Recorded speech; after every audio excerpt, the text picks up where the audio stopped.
Views expressed in this podcast are solely those of the participants. The hosts make no claim to be literary experts, and their opinions are exactly that, opinions. All creative works discussed or reviewed are the intellectual property of the creators of said stories and is being used under the fair use doctrine.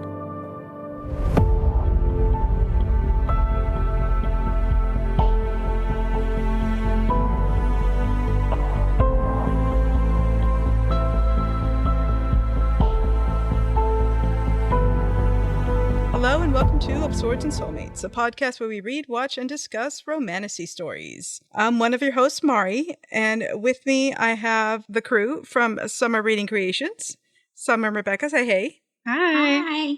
And with us we have... Hey guys, it's Ashley. We also have Jonathan. What's going on? It's me, JP. How's everybody doing today? Today we're going to be discussing Iron Flame, Book 2 in the Empyrean series by Rebecca Yaros. But first, we're going to get into some news, and then we'll get into the book a little bit more. I tried to keep the news segment fairly short because I figured we'd be doing a lot of talking. Surprise, surprise. So the first thing I had in the news area was that you can now pre-order Quicksilver, Book 2, Quicksilver by Callie Hart. I've not finished it, but I know you have, didn't you, Ash? I did. You liked it, right? One. Yeah, it's a thick book, and it takes a minute because she is doing world building. I always stumble on those two words. Forgive me, guys. World building, and so I would say, don't judge this book by the cover, which is stunning, and the book is great. But like, you gotta give it a little bit more time. You gotta get to like 35-40%, and it's gonna get a lot better. I've seen a lot of people struggle. Don't give up. Okay. It's interesting that you say that because quite often when it comes to the books that some people recommend, what I'm hearing you say is this is going to be a horrible thing for you to endure. But I need you to just tough it out. Just like say horrible. It's going to feel like you're getting some of these stuff. It's going to be uncomfortable. People are going to be standing on your toe for like what you got in like. But if you just get through like this percentage of it, if you get through all the way to this, it's kind of like it's easier. It's downhill then. The security line at Universal. You know it's coming. You know what you're going to have to get through. Ma'am, I pay to get around that. We valet. No, we valet, so that way we get private security. You got any private books? Listen, Callie Hart has made a splash on BookTok. May it rest in peace, potentially in the next 5 business days. Yeah. And she has become so popular in a very Rebecca Yaros kind of way that it's pushed the release of her second book by like 10 months. Mm-hmm. The Waterstones editions are selling out.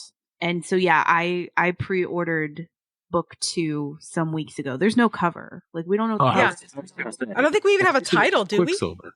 So Quicksilver is the first book, but I believe the series is called the Fey and Alchemy series. Yeah. Okay. But that's not the name of this book, though. No. Right? No. Listeners, do you see where I can get confused here? No.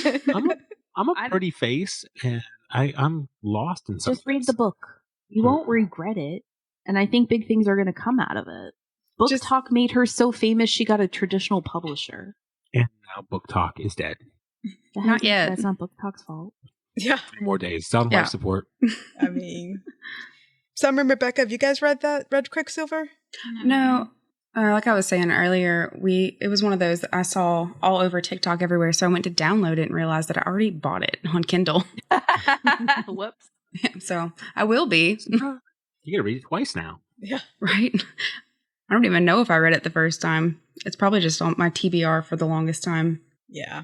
Mine's on my TBR. I started reading it and then I had to stop for something and I need to go back. I'm probably going to have to restart it to just devote time to reading it because I think I stopped and then got caught up in 15 other things and, winter holiday stuff and then now Empyrean Syrian stuff. So sometime after next week, I will probably get back to Quicksilver. But yeah, it's the Fey and Alchemy series. It's book 2. It doesn't have a title. It's going to be released November 18th, 2025. All right. The other news thing I have is Sarah J. Maas announced a special Night Court edition of the ACOTAR books. There's really nothing new about them. It's just a pretty cover. So it's only the paperbacks. It's exclusive to Barnes & Noble. It's not, from what I could see, it's not like a set where you could buy all of them. You have to buy them individually. It's limited editions. It'll be available May 29th of this year. But apparently from what I was looking at, some of them are already sold out.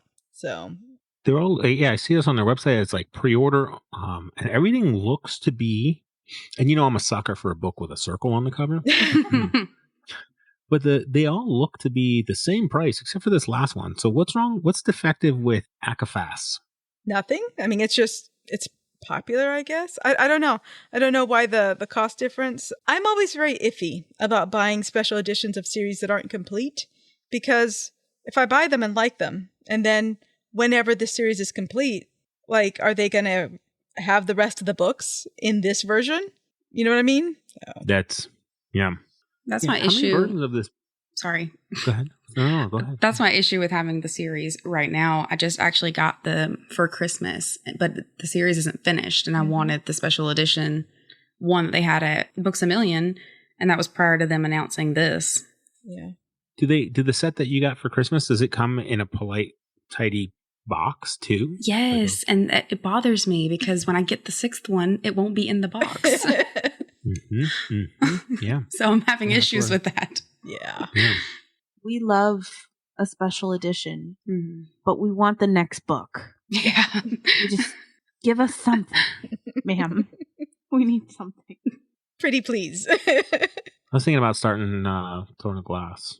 I would love it if we read that on the podcast. I think I'm leaning towards it. Like maybe next, like I might. You have one on the shelf over there, right? I like how he says one.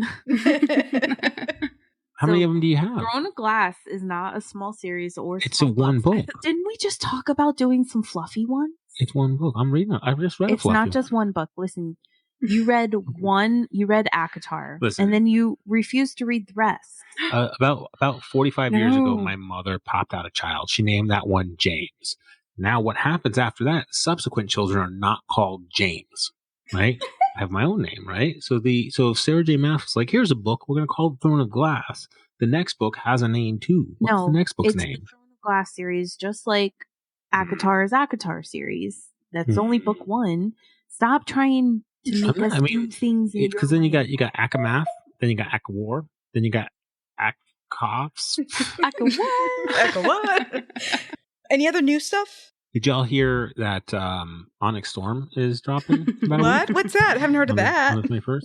It's a book about a dragon and some friends. Pretty cool. Pretty popular. Carry on. I want to hear the rest. A lot of people are upset right now because it turns out that entry-level employees, I don't know if that's the right term, are struggling to respect book embargoes. So socials are all aflutter. The socials are all aflutter with people like accidentally being able to purchase the book like a week ahead of time. I've seen a few posts from Target and Walmart specifically where they're already on the shelves. They just won't allow you to purchase it, which I feel like defeats the purpose because you could just read through the pages in store. I mean, some are getting through. There are some that are getting through. Did you hear the trick that people are doing? Changing the cover? That's devious. Yeah. Yes, that's theft. Horrible. Although I'm not gonna lie, maybe you just get a cheaper one, get one that's on sale. You know what I'm saying? And that takes away from our dragon mother. We don't condone that. We should Callie edit that out. Pause for editing. Yeah, we won't have to get our legal team involved. So obviously, why we're going to be reading Iron Flame right now is because book 3 is coming out.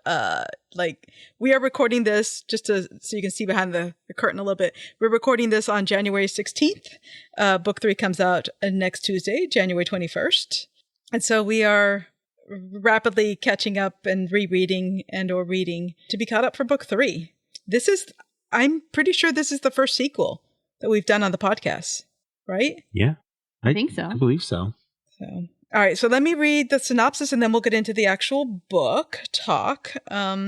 This book was published back in November of 2023. Everyone expected Violet Soaringale to die during her first year at Basgiath War College, Violet included. But threshing was only the first impossible test meant to weed out the weak-willed, the unworthy, and the unlucky. Now the real training begins, and Violet's already wondering how she'll get through. It's not just that it's grueling and maliciously brutal, or even that it's designed to stretch the rider's capacity for pain beyond endurance. It's the new vice commandant, who's made it his personal mission to teach Violet exactly how powerless she is, unless she betrays the man she loves. Although Violet's body might be weaker and frailer than everyone else's, she still has her wits and a will of iron. And leadership is forgetting the most important lesson Basquiat has taught her. Dragon riders make their own rules. But a determination to survive won't be enough this year, because Violet knows the real secret hidden for centuries at Basquiat War College, and nothing, not even dragonfire, may be enough to save them in the end. Bum, bum, bum. Got chills. So, what do we think? Overall rating? Can we do 10? Is there 10? Right. If you stack them, like if you're like 5 for the first one and 5 for the second one, that's 15. Because then there's the other 5 that's going to come, the impending 5. Oh, for sure. So 25 it is. So 25 out of 5 for you? Okay, that's your overall rating. Well, it is a 5-book series, so that maths. Okay, yeah. That is Oh, then we got to go 50. Here's something else. So obviously you liked it.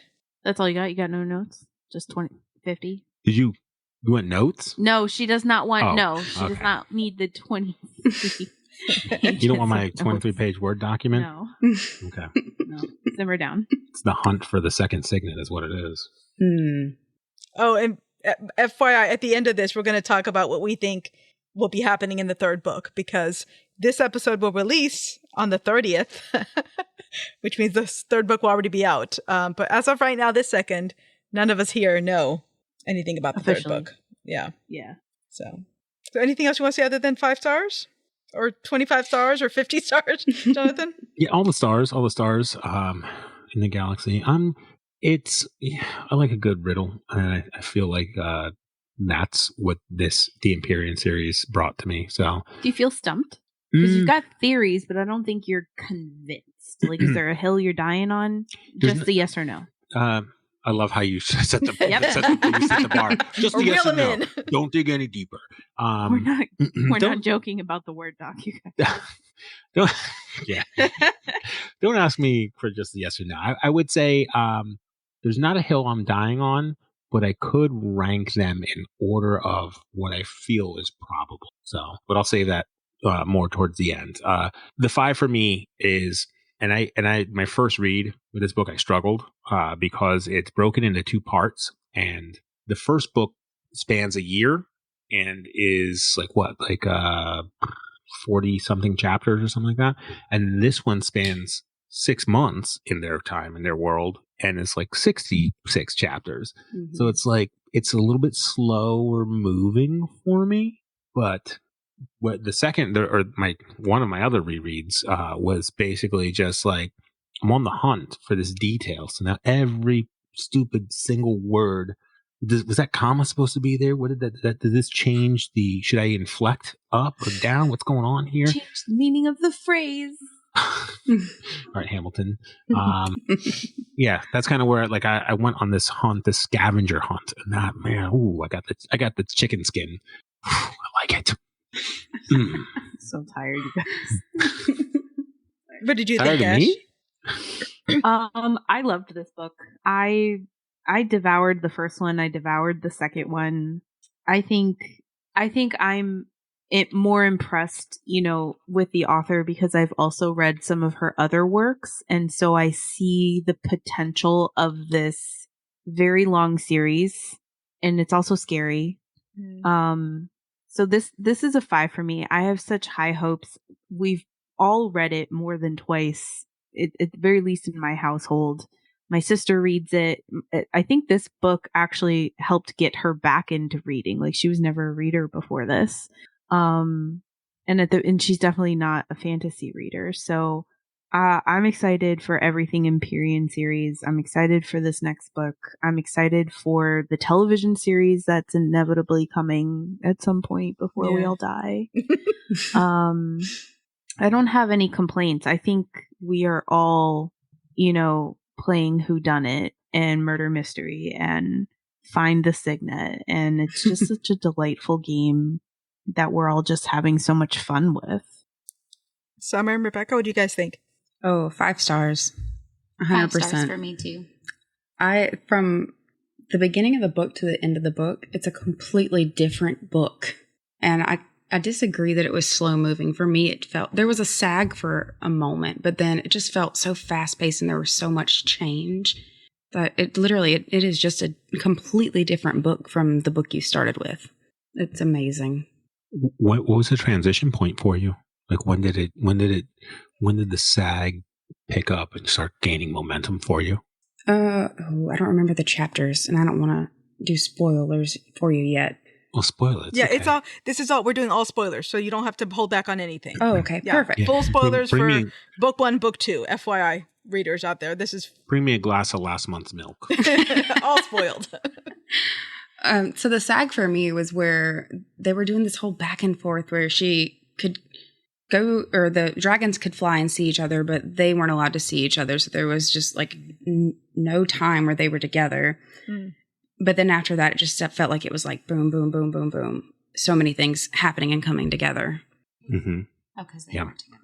Mm-hmm. What about you, Rebecca? Yeah, I definitely. Sorry, go ahead. I agree. Like it was a tipping point where it felt like I was pushing a boulder up a hill, but then all of a sudden, boom, we were rolling. Yeah. Becky? Oh, sorry. It was a 5-star for me, and I didn't get through this reread because I was busy with work and everything, but I would listen to it and read it periodically throughout the day. And my favorite part is when they're at that other kingdom where he wants to see her wield her magic and her lightning and everything, and her and Mirror are in the words are hard. Where they're down there and they release the venom and they have to get away. Yeah. That was a fun part for me. A lot of really good action in this one. There was. Yeah, I agree. For me, it was a 5-star read as well. First time I read it was a 5-star too. I liked this book better than the first one. This one expanded the world out more, and I felt like it just delved deeper into the characters and opened my eyes a little bit more to all the things that are going on in the world. And the action scene at the end was really well written. Like, I rushed through it the first time I read the book, and then I just finished my reread today, and I could not read it slower. Like, I rushed through it again, which is, to me, is if the author can control your pacing of how you read, like if they're wanting you to savor something and they're making you read every single word, or they're wanting you to feel like you're in the middle of battle and everything's going really fast, and they're making me do that, I think that's a good writing. Yeah, absolutely. So, good pacing or whatever. Yeah, 5-star for me too. What about the world building?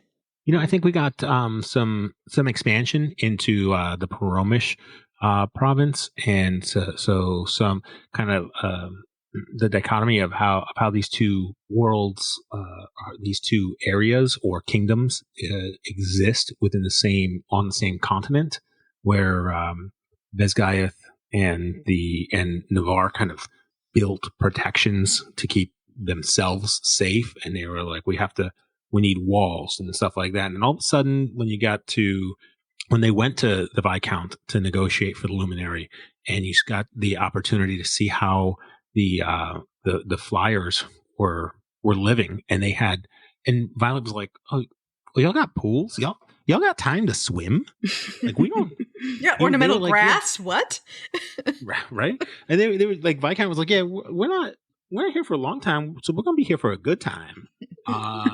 So like seeing that, and then when they were like, what happens when you guys how do you bond with a griffin? They were like, oh yeah, you jump off like what's that Blue Cat alien movie style where you got a link to Avatar, yeah. So like you got to like fall off and connect with one of them like on the way down, and then like you mount it and you're good. And they're like, oh, and if you miss, you're dead. And they're like, nah, you just go somewhere. You go to like the baking program or something. You're just gonna take a nice swim. Like, what, yeah. Like what? Like which is what I was saying last episode. I'm like, why is Bathgath wanting everybody dead? There's got to be people to like work the mess hall and like do laundry. Not everyone has to be a badass superstar.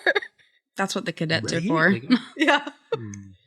So seeing the breakdown, those two worlds come together, seeing a kind of, we're in this protective bubble, and we're seeing it through the lens of somebody else who's maybe in that world and living in that space and in that protective bubble, and now they're stepping way outside of their comfort zone, and they have to learn everything all over again. Yeah. That was fucking rad. That's what you got for world building. I loved the expansion, of what our perception is of the story. I think my biggest, I don't know if regret is the right word, but I think my biggest, what I feel is missing is more into the actual dragon world. This is the Empyrean series. When do we get to dive into that? But I'm assuming that the conflict of humans, right? We have to dive into that and explore that and understand that maybe before we can dive into the delicacies and the spider web weaving that will be the dragons. I think it hit me when Violet realized that that Basgiath was killing Promish civilians, just for crossing the border, basically. And I think that's when her world really tilted, because that goes against, the very bare minimum of what they've understood about protecting the civilians and the people of the kingdom.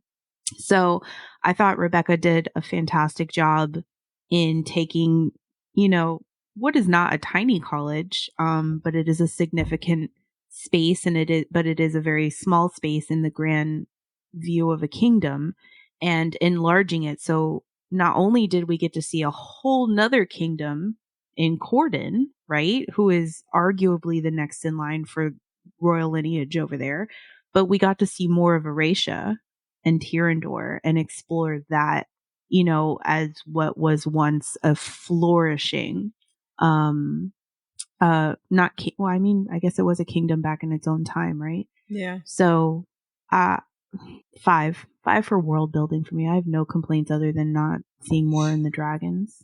What are you fact checking me over there? Keep saying Corden. Because I just read that section. Oh, that's where they were. That's like where around. Was that around chapter 40? I don't know. Viscount Takarish? Yeah. Yeah. Takarish. They're in Corden. Mm-hmm. He's fact checking me, you guys. He whipped out the book and started flipping pages. I was also curious. I thought it was Krovla or Krovla, something along those lines. Yeah, I agree with you. But I didn't get, during my reread, I did not get up to 40, so I don't know if I missed that part. Yeah, for some reason I thought, I'm with you, I thought it was Krovla. I'm not sure. What do you think of the world building? Yeah. Who will we pass? Me? Yeah. Okay. Originally, I put my world building at a 3 because I like the Sarah J. Maas descriptive, enriched in color, all the pretty words when describing everything. However, I do really like how we went further outside the walls and we get more inside the outpost when she's visiting Xaden, and you get all the details of the Ryerson house and the stone and the arena that was built, or that Takaris had built. And it's just all of that.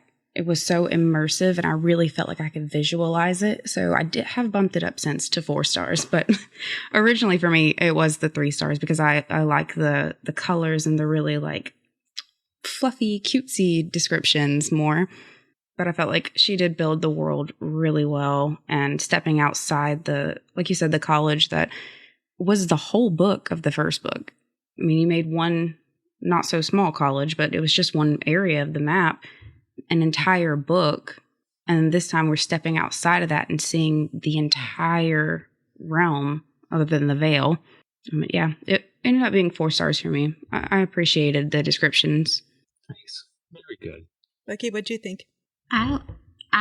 The world building for me, I didn't do the reread. So in the first one, thinking back, it was a 3, but I also like my favorite part was the ruins, the obstacles that they had to do together, and the description of the hill that they had to climb, and when the Griffins came back to the college and how they had to fit in there, and how it was different for them, harder for them rather. What a wild scene that was, by the way. Yeah, it was. That was intense. Yeah, I listened to the dramatized version for most of the reread, and that scene where they had to go up the mountain and where they lose the one rider, that scene got me in the dramatized audio version. Yeah. In a way, it did not get me just when I read it the first time.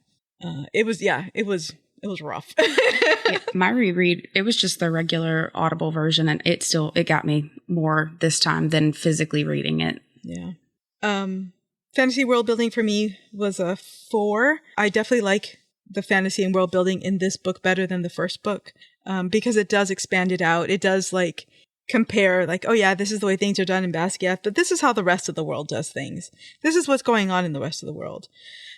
I still feel that there are things that don't quite make sense to me. Like, after rereading it this time, I'm sitting here thinking, I'm like, okay, I understand that Violet and Xaden are like, and have gotten together, and they've done all these big efforts, and they're fighting the venom and everything.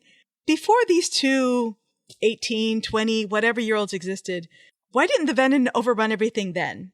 Like, I'm sure we'll find out more in other books, but I'm like, I feel like as dysfunctional as the government and the army and the society of so much of this world is, it would have fallen before now.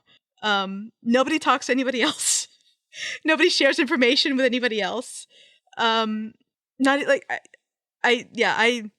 there's the thing I'm having trouble with, and it may very well come all together in the following books, and I may bite my words, but for now, I had a lot of trouble with like how dysfunctional so much of the world was.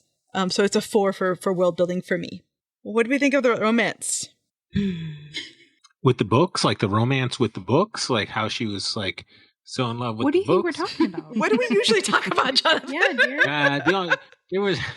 I didn't really dig the romance in this one. I wasn't really feeling like there's not an abundance of it. Like the first, No, it's war. the first part of the book was like the first part of the book was Colonel Atos's lackeys trying to keep Violet and Zadie Pants apart, right? So they kept like driving a wedge between them. So I wasn't really super. I didn't really get a whole bunch of romance out of that. The biggest cozy, cute romance thing that we had was Jacinia and the class clown. What's his name? Sawyer. Was it Riddick or Sawyer? Sawyer. Yeah. Sawyer's not. Yeah, they're cute. Yeah. So romance. After all that, I'm gonna give it a 15. Listen. When Violet was in the torture chamber, 5 days in, and she's like, fuck, I still have 2 more days before Xaden even knows that there's a problem. Meanwhile, that motherfucker is on the other side of the country, dropping wyvern out of the sky to disrupt the military, the royal family, the civilians, the cadets, the infantry. He's like, fuck this. We're going to distract you guys all the way the fuck over here, turn your worlds upside down, and then I'm going to storm that fucking castle that is Basquiat College and get my lady out of there. Because that's 100% what he did. And in her mind, for the last 5 days, she's telling herself, he's not coming for me. He's going to protect his people. He's going to protect this rebellion. That is priority number 1 for him. And the fuck it was. Because he came storming that castle for her. Had he been 1 minute earlier, Dane motherfucking Atos would have been dead because he never would have had a chance to kill Varsh from the get-go. There's so much. Did you read the same chapter I read? I Yeah. don't understand. No. So listen. Yes. Dane is the one who kills him. That's what I'm saying. If Xaden was 1 minute sooner, Dane wouldn't have even had. I thought you said later. No. Said I'm later. sorry. Okay. If I Yeah, did, no worries. I like the part of their relationship. I like that. So my favorite part about Xaden is that Xaden starts at level 10, where everyone else is like, maybe we should go to level 1, 2, or 3. Xaden's like, but you're like, let's interrogate them and ask some questions. And Xaden's like, I'll interrogate. You're dead. That's what I'm saying. It's like her with the lightning. She doesn't know how to do little controlled maneuvers. She's coming in with a fucking warhammer. So that's what he does. No, but listen. You're saying he needs like some Zandy bars or something? There's letters. They can't communicate. They can't talk to each other on a daily basis. He's leaving her fucking letters. He doesn't know how to have a relationship. He doesn't know what healthy relationships look like, but he's fucking trying. There's so much. There's so much pure romance in You don't think this. that Taryn and Segale have a healthy relationship? No. They love each other. What does he know about their relationship? You're the Segale to my Taryn. You're deflecting. What does he know about their relationship? I mean, he knows he's got to get the wacky tobacco whenever they get it on to help block him out. That's how good their love. That's all he knows. Listen, he's doing the best he can with what he has. Oh, that's good. That's a good line. Do the best you can with what you have. Well, that's what he's doing. You and got a lot of shadows. That's what he got. He admits it takes him a minute to process, but he does admit it. And he tries to do better. And he tells her there's effective communication happening when they have the time to communicate, but they are in the middle of a war at 20 and 23. So I thought there was a lot of romance here. Yes, it's, naive, and yes, it's infantile, and they're figuring it out as they go along because neither of them know what a healthy relationship looks like. And I think it's so great to watch them grow. Like the part that I was rereading, because I didn't get to finish my reread either, so nobody should feel bad. But like I got to where they're in Erasia. She brings him the chocolate cake, on the roof of his house, and he's just like, you're the one. You know what I mean? He's like, they pulled me out of there because I was the liability, and that's because they don't want to lose you, being Violet. And he's recognizing what it's like to be considered the weak link. And look at him expressing his feelings. He should be a real man. Stuff that shit down. No, stop it. No. Go sit in a corner. That was terrible to say. Do you know what podcast you're on? Yeah, Swords and Soulmates. Yeah. I'm not. Come on now. If you don't know where we're at. You don't know where we're at? I'm right here with you. Is it the most beautiful romantic relationship that I've ever read in a book? No, but I think there's so much potential here. What are you giving it? It? 4. Oh, okay. That was a long. There was a lot to say. Simmer down. Interesting. Sarah, how's it going? Wait, names? No. Summer. We got Summer. Summer. Hi. That's close. Hey, Summer, how's it going? It's going. How did you feel about the romance? Oh, relationships? Man. Was it romance? Romance, yeah. I don't know. So here, I love Xaden. He is my husband. I ride for Xaden. But this book specifically, and his not giving her answers unless she explicitly asks the right question pissed me off to no end. I hated that her trying to traverse the damage in his mind to ask the exact question to get answers out of him. And then I kind of disagree that when they were together, they communicated well. I don't think that's true, because I feel like for the first chunk of them being together in person, prior to him starting to write her letters, it was an argument, or he would shut it down and he'd walk away, and then he left early, and then they came back and they would have this heated little moment and not really talk about the issues, or kind of skate around a little bit of issues. And I do see towards the end where he does start to he takes her with him to do the drop, and he's kind of trusting her a little more, and then he writes these letters and he's letting her into his life a bit more. And then the moment on the roof, I just don't love how long it takes him to get there, knowing that he loves her this much. You almost lost her in the last book right at the end, and you said this was the hardest thing. You knew then how much you care about her. Then why aren't we letting her in easier? Why are we still making her fight for this information from you? I didn't like the communication. Okay. Boys are dumb. Let me throw a wrench into this. Now, they're at war, right? And he has a greater level of knowledge than she does. And she has to go back to Basgiath, and where she's vulnerable to people who are looking to her as a source of information against their enemies. And in a world of riders who may or may not have intrinsic oriented signets, he's protecting her by not giving her the information until she can effectively shield people out. I don't fully agree with that, because he was the one training her. So he was shielding her against him, but his powers are above the norm. So she already had shields above her grade level. And I feel like she'd already given up. She'd already lost her life for them. She'd already seen Brennan. She'd already seen the other kingdom and knew kind of behind the curtain what they were doing. So at this point, she's already a risk and a liability. If she was going to be one, then she was already one. There's nothing more that he could have told her that she didn't already kind of know. But his other signet, she didn't know about that. He kept it from her. Yeah, that's the only one I'll agree on, because I feel like that one was more life or death for him personally. I don't know. I like the romance in this book. Oh, I don't like miscommunication, though. And I still can't get over whenever he asks her how long it takes to fall out of love. It guts me every time. Yeah. Yeah. Oh, it guts me every That's a time. rough scene. So, He did have those jaw drop moments where he would like you said, he showed up while she was being tortured, and the line he gives where he's like, I'd have been here sooner, but it took forever to get the wyvern. yeah. And then, like you said, the moment where he's like, how long will it take you to fall out of love with me? There were those jaw drop moments where you're like, oh, my heart. There weren't enough for you. I don't This think one? so. There weren't enough of those moments to make it. So my rating for that was the 3. I don't know if I said that or not, because I don't think there were enough of those like heartthrob moments. Oh, Sorry. that's okay. That's your opinion. It's your opinion. Sorry, I was like, that was the equivalent of like a bookish bless your soul. Bless your heart. He was like, oh, I'm sorry. That's your opinion. Oh, goodness. Oh my goodness. Becky, what was your rating?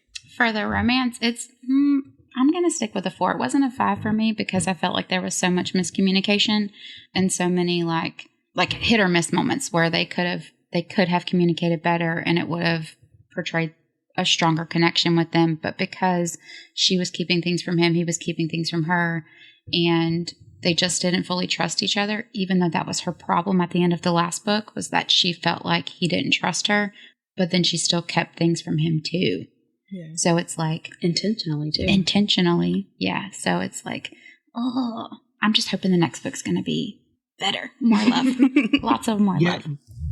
You know, in terms of communication, so you touched on something there where she's keeping things not only from him, but from her closest relationships at Biscayeth, and that comes back to bite her in the butt later on. But then one thing I'd like to see, I'm looking forward to, hopefully someday in the future we see this played out on screen. But I want to see I have this image of Violet and Xaden having their mental argument in front of like Rhys, Sawyer, and Riddick. And like when they're arguing with each other inside their heads, like their eyes get bigger, like wide open, and they're like lean in, like, you know, like there's like a look on their face. But then like Sawyer, Rhys, and Riddick are like side-eyeing, like, what the fuck? What is happening? You just here? hear like Western music in the background. They're staring at each other. Yeah. And I want somebody to just come by and like drop a bucket of water on them or something. Snap out of it.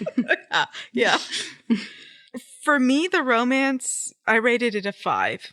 And the reason I rated it a 5 is because I thought, even though it wasn't perfect, I thought it did a really good job of portraying very difficult situations and portraying progress, which I feel is what long-term relationships are all about. Whether it's a romantic relationship, whether it's a friend relationship, it's always going one way or the other. You're either going closer to someone or you're growing apart from them.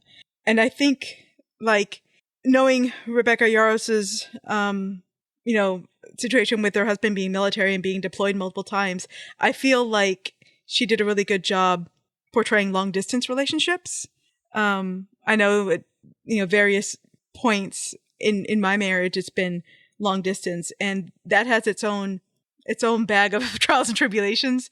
It does change how you have to communicate and what you can and can't do, and it changes your dynamic not only when you're apart but when you're together. And they're at the very beginning of their relationship and having to deal with that. I thought it was interesting seeing how they dealt and how the long distance affected them. I think that them learning to communicate and how they got better and better at it. They weren't great. I'm not saying they were great. I'm not saying it's a great example of a romantic relationship, but how they, I think, towards the end of the book, get better at communicating, both at navigating like the war and the things that pull them apart, but also each other and the games they're playing with each other and the things they're keeping away from each other. And very importantly, the fact that you can love someone and still argue with them. that you can argue in love. And that it's not like being in love with not, oh, if you don't win this argument, that's it kind of thing. That you can do both. You can disagree. You can, try and convince each other one way or the other and it not be dependent on whether or not you love each other. And the other thing is that they're a little more into their relationship at this point.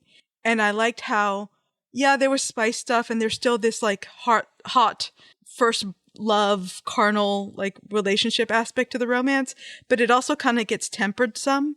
And it's like, okay, the sex is there. Yeah, he's hot. Yeah, she's hot. But then they're also like getting beyond that. And learning like the deeper relationships beyond like the first love aspect of the relationship.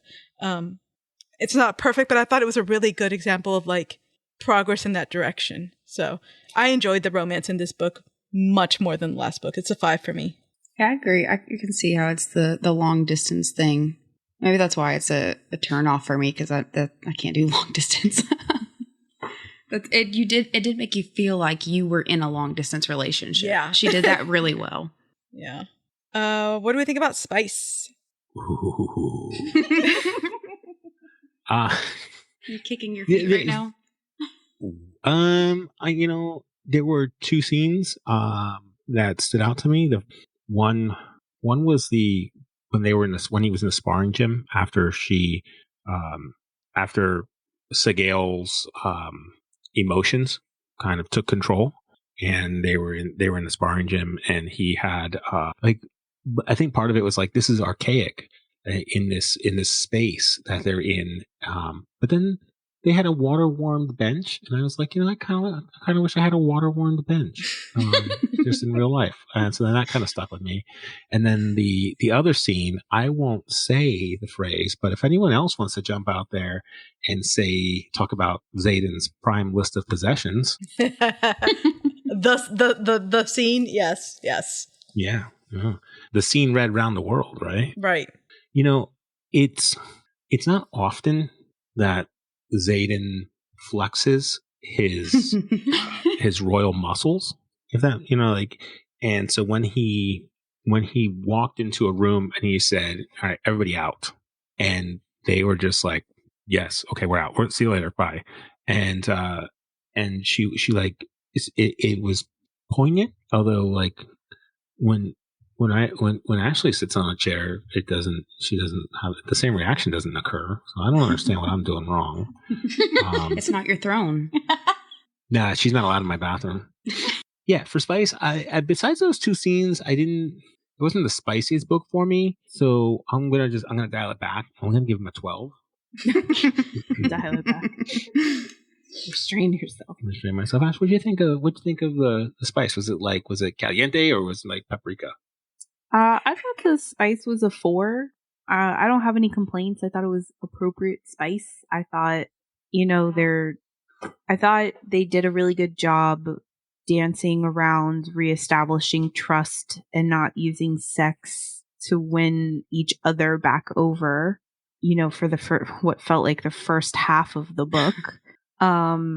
It was very responsible of him to acknowledge that, that anticipation in that space was integral to them, reforming those boundaries and those trust lines again. Listen, I have not read another book that involves a throne scene of that nature. I hear that it exists.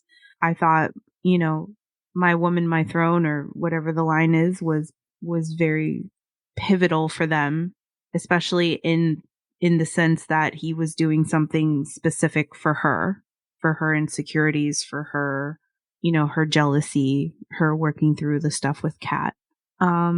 Yeah, it wasn't an overwhelmingly spicy book. I thought what was there was extremely appropriate. I think this was more about bonding and trusting again than tumbling into bed, which was nice. So I say a 4. I liked like you said, the emotional intelligence of him to just not use sex as a weapon. And in the first book, that was his only goal, was like, we can sleep together, but we can't fall for each other. And she was the one saying like, oh, you can't tell me not to feel. And now this book was complete reverse, where she's like, oh, we can just sleep together. And he's like, no, we're not doing that. Yep. I really enjoyed that aspect of it. I liked the primal of the shower scene. It was like it just very close off now. And yeah, the throne heard round the world. That's perfect. I gave it a 4 just because the amount of scenes for me were lacking, but it made up for it with how great the scenes were. I wanted more. So mine was a 4. 4 stars for wanting more. Oh, I will agree with that. For what there were, they were really good. But no, you're right. A 4. The 2 that were the most pivotal for me were those 2 also. And the fact that he reassured her so well in that throne scene. And nope, yep, I'm gonna do a 4.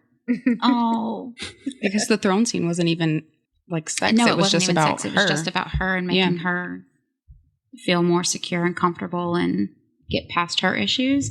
So I want to give it a 5 so bad. I'm going to give it a 5. I'm going to give it a 5. It's your opinion. opinion. Welcome to the club. Welcome to the That's club. my Yeah, come on opinion. over. That's Welcome my to the opinion. dark side. Yes, I'm going to give it a 5 Do it. because what there was there was really good for what I wanted out of it. So I'm going to give it a 5. And We accept your 5. I basically agree with you. I gave it a 5 for the exact same reason. It didn't have a lot of, like a huge amount of spice scenes in it. But I wasn't necessarily looking for that. I was into the balance of everything that was in the book. If that throne scene had not existed, it would have been about a 3 or whatever. But that throne scene just pushed it over to a 5 for me. The fact that it was about like prioritizing your partner even in the midst of the world falling apart around you is super sexy. Like no notes. Done. 5 stars. Mic drop. Yes.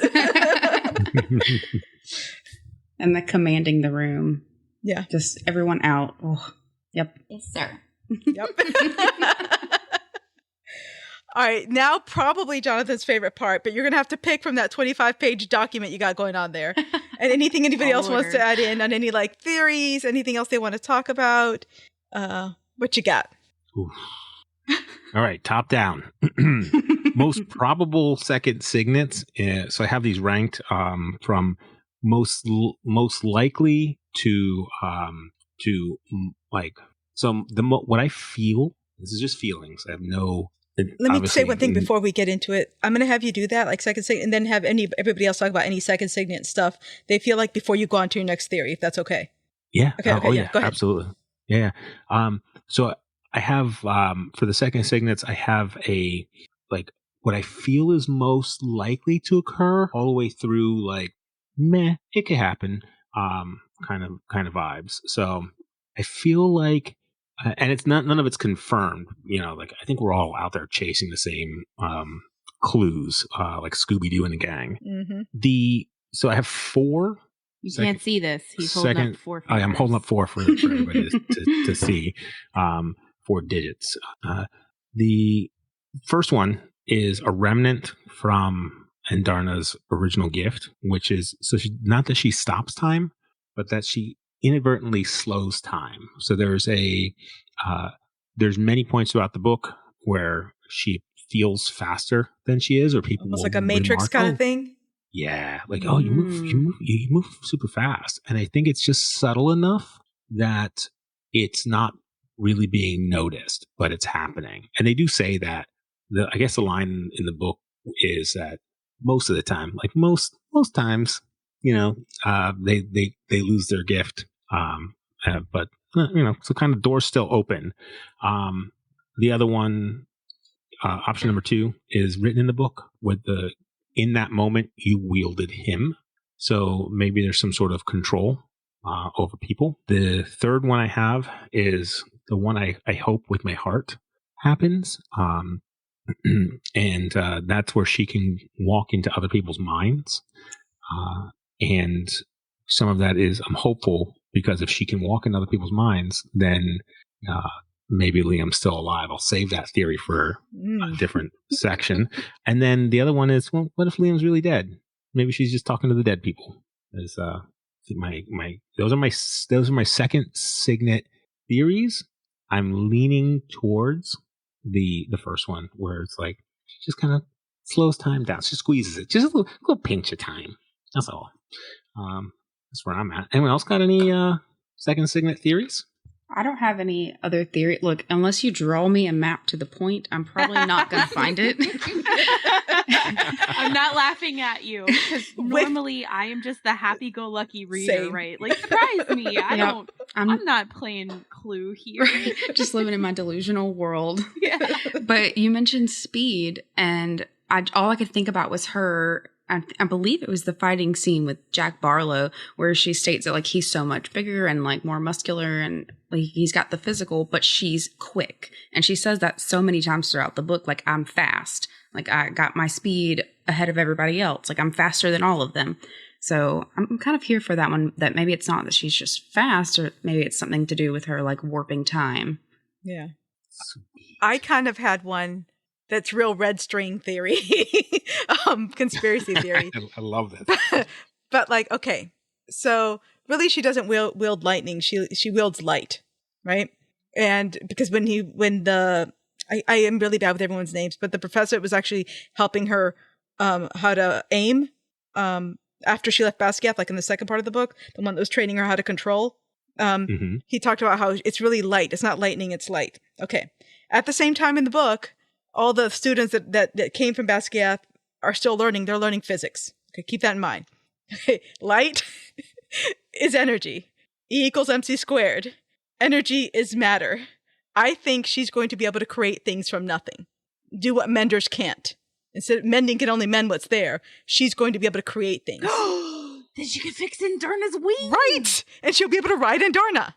Well, that's my theory. Darna's not broken. Well, so that's a different theory. And Darna's got a muscle missing that makes it to where she's unable potentially to ride, to carry a rider is what they were saying, right? What they said in the book. Yeah. We have a theory about that, though, in this house. No, let's finish the current signet theories. Don't go down another rabbit hole. You took me. You pointed at the hole. I see the hole. I smell the hole. I see the hole. Write it down. I want to dig the Write hole. it down. Write it down. It's in the book. Oh, that makes so much sense. Because why else would the Venom really, really want her? E equals MC squared. Sorry. Please write that down for Andrew. But that makes sense why the Venom want her, because if she can create matter, then they wouldn't need to create Wyvern. Right. They could use her. How would they know? But how would they know? I don't know. I don't know how they know what they know. There's so much about the Venom that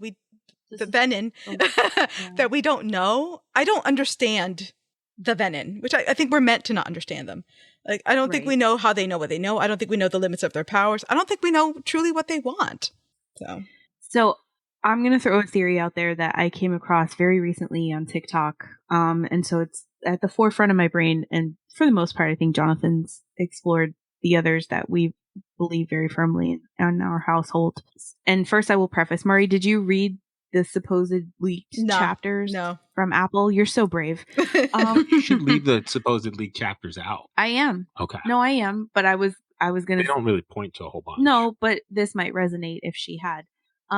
So it doesn't say this exactly in that leak, but somebody on TikTok said, what if Violet has more than just one more signet? And that's why we're basically having such a tough time narrowing down what it is in the book. There are multiple things that kind of pull that extra power thought process. So yeah, she's really fucking quick, but also she had to train to run.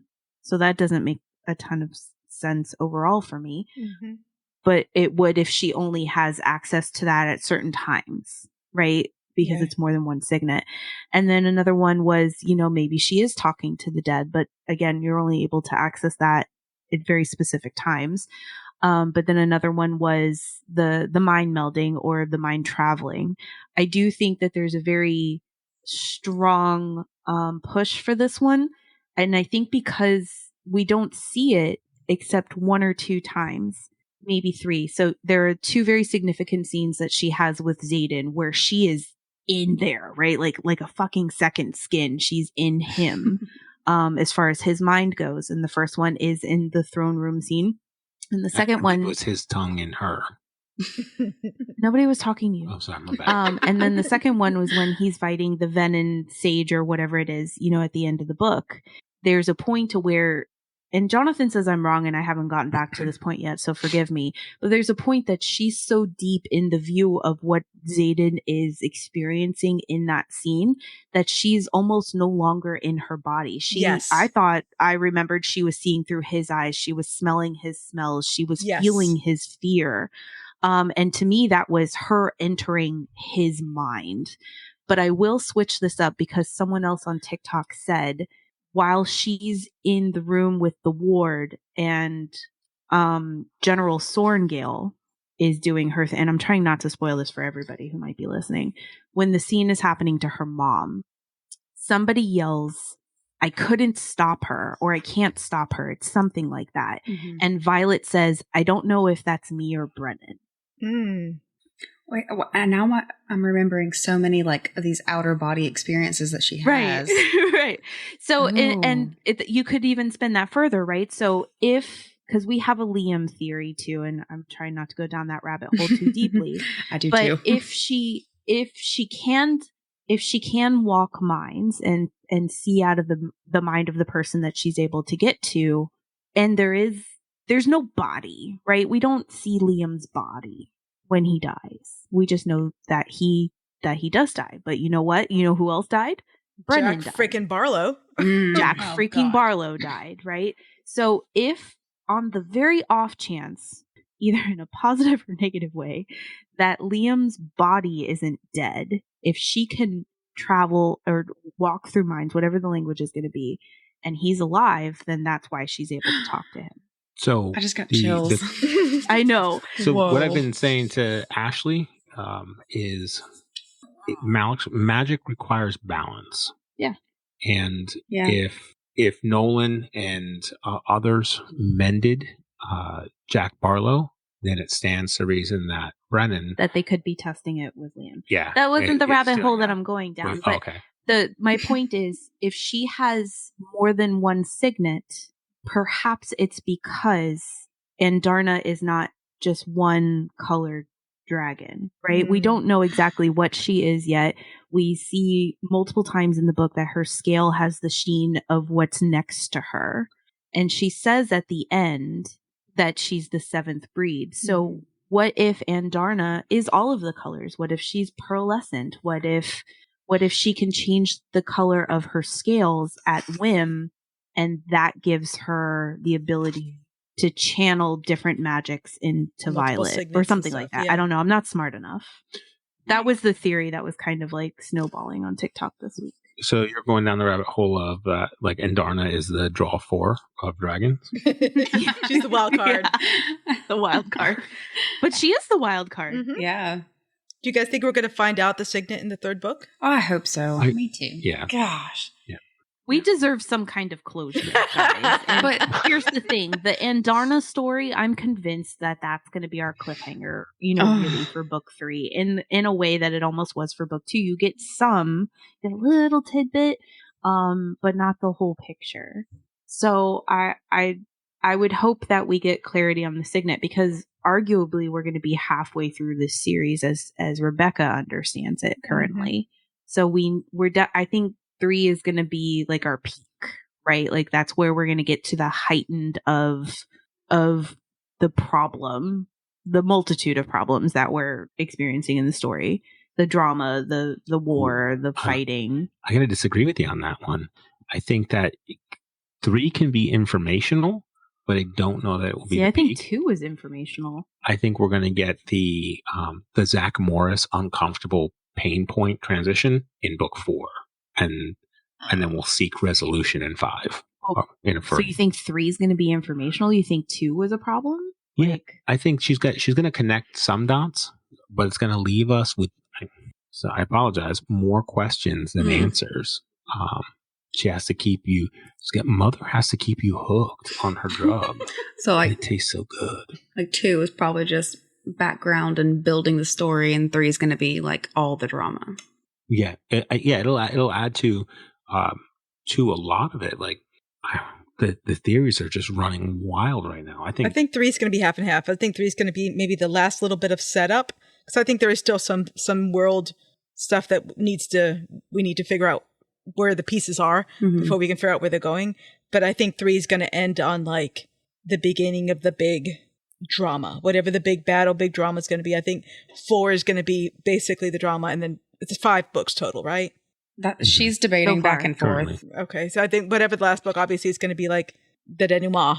It's going to be it coming apart, figuring out where it goes. All right, anything else before I wrap it up, guys? Don't ask more yeah, questions. Like I'm 17 more worried. theories. Yeah. I really do need to wrap it up. I'm worried to keep Yeah. going with my theories because there's so many. So yeah, we'll call. I'll All right, stop. I'm going to wrap it up. Thanks for listening to Of Swords and Soulmates. Before we go, make sure to check the show notes, rate, review, and subscribe to us on your podcast app of choice. It helps others to find us. Follow us on Instagram at Of Swords and Soulmates, or join the Facebook page at Of Swords of Soulmates. Check us out on our website, ofswordsandsoulmates.com, or on YouTube, TikTok for now, Pinterest with the same username. If you'd like to offer a suggestion for a future episode, give your opinion, give us a book you think we should read, etc., please reach out to us. If you want to read along with us as we prepare for a new episode, you can follow us on Goodreads at Of Swords and Soulmates, or for chapter-by-chapter interaction on the Fable app at the Of Swords and Soulmates Book Club. We hope you'll join us in 2 weeks for our next episode when we read Throne in the Dark by A.K. Caggiano.